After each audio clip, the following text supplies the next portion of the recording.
Welkom nog terug by nog 'n episode van Kroonkenners. So vandag gaan ek julle vertel oor een van dit sal sê sy was die mooiste. Okay, ja, die mooiste vrou wat geleef het. Haar naam was Esther gewees. Eigenlijk was haar naam so Hadassah gewees, hè? Maar toe het haar neefie of haar oom, ja, dit was 'n oom of 'n neefie. Either way, haar oom haar naam verander na Esther toe, want sy was 'n bitterlike mooi vrou gewees. So het Esther nou groot geword en in die land het die koning eendag 'n groot partytjie gehou met al sy raadgewers en sy koninklike mense en al die belangrike VIP's, né? Toe besluit hy wil sy koningin, sy vrou toe, koningin Vashti sê sy moet nou kom dans vir hulle. Ek sal ook nie wou gaan dans het nie, maar kom ons kom nou by daai punt uit. Sy sê hulle die wag gaan toe na haar te sê die koning wil hê jy moet vir jou baie mooi aantrek, nee, en kom dans vir hulle. Sy sê, not a donkey chance. Ek gaan nie dit doen nie. Vir wat? Nee, ek weier. Ek sal nie. En toe gaan hy wag net so en gaan sê hy presies daai woorde dat die koningin dit weier. Toe raak hy verskriklik kwaad en hy sê wel dan as sy dan dit gaan weier, dan gaan sy ook nie meer koningin wees nie. Toe word sy toe uit die koningkasteel uitgeskop. Dis eintlik maar sad enetjie daai, né? Anyways, toe is die koning nou tydjie daar later toe raak hy nou lonely. Hy voel alleen. Dis te hopelooslike te groot kasteel vir homself. Toe besluit hy wil nou weer trou. Maar wat 'n vrou? Toe kry hy sy raadgewers en alles by almal bymekaar en hy sê vir hom, hoor hierso, ek is nou 'n bietjie alleen hierso. En ons moet maar 'n plan maak vir 'n nice mooi vrou nie. Sy moet kan wasgoed was, sy moet kan kos kook, sy moet kan die vloer mop en veeg. Ek grap my net, daai is my net opgemaak. Anyways, toe gaan Mordegai en hy sê, hoor hierso, ek het nou nog as 'n mooi dogter, né?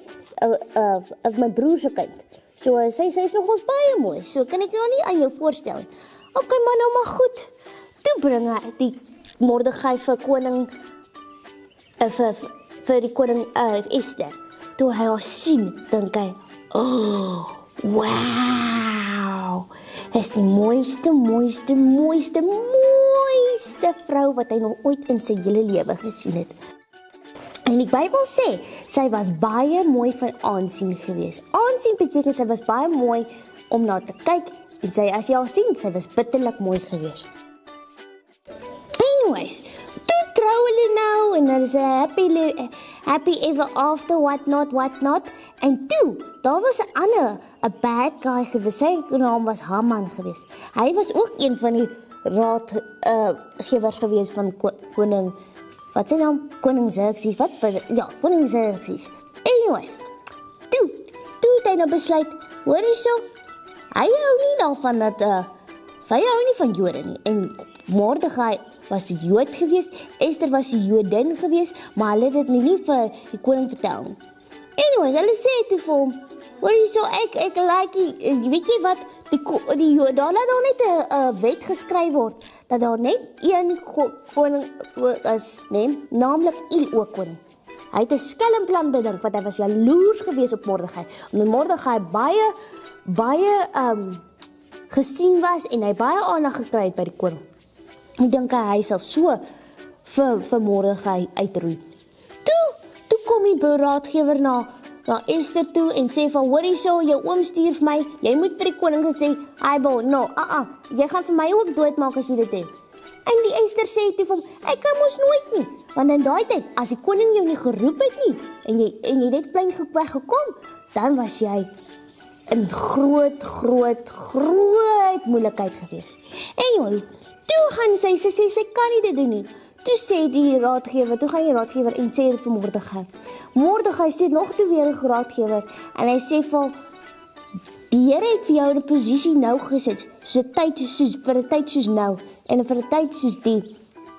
Sy sê toe, maar ek kan nie. Toe roep sy uit 'n vasdag, dat hulle vir 3 dae vas niks eet nie. En na daai 3 dae het sy gesê, dat sal sy na die koning toe gaan.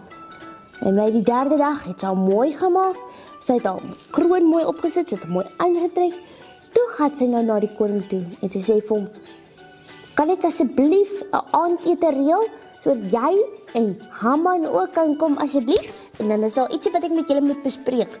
Die koning was so mooi aangeraak deur haar mooiheid, dat hy skoon vergeet het, dat sy moes doodgemaak geword het. Anywho, so gaan we nou die dag wat die aandete gereël is. Nou sit die Haman daar so, die koning sit daar so, sy sit daar so. Hulle eet nou lekker, te lekker, alles is vrolik en happy. Totdat Esther haar bord in kan stoot en sê, my heer, daar's iemand wat my wil doodmaak. Wie? Sê die koning, ek sal nou dadelik vang en hom ook doodmaak. Wie bedreig julle? Toe sê sy, ek kyk sy na Haman en sy sê, dis daai man wat daar so sit. Haman, hy wil my doodmaak. Die skok, julle kon net imagine. En Haman sê, nee, wou gou. Ek het nog nooit so in my hele lewe gesê nie. So sê sy, ja, jy beplan dan om die Jode dood te maak. Ek is 'n Jood, so hoe dink jy dan nou? Ek gaan ook doodgaan. Ek sal mos nooit dit doen nie, sê Haman weer. Toe sê die koning, nee. Toe raak die koning so woedend dat hy opstaan en hy uitloop.